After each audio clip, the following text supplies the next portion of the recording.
Sound is an important part of the user interaction in the car. The key is really to have a really passionate team that uses the best technologies and brings it to life with a world-class tuning expertise.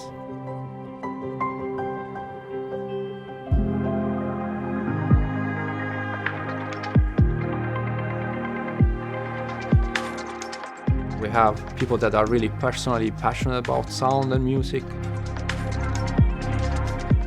Many of them come from loudspeaker design or broadcasting industry. Some of them simply have decades of experience tuning car audio systems.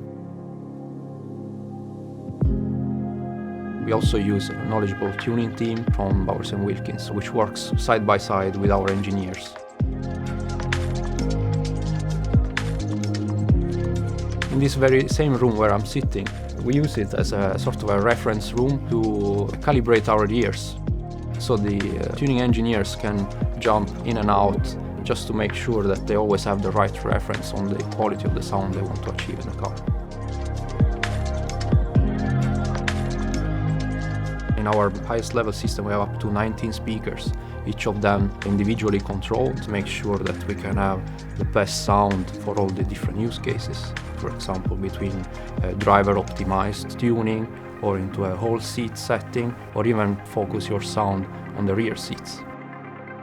On top of that, we also have concert hall mode that reconnects us back to our hometown here in Gothenburg.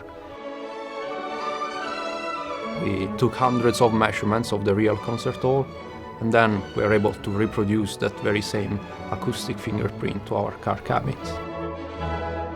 That way your brain perceives like being in a much bigger room than the cabin is.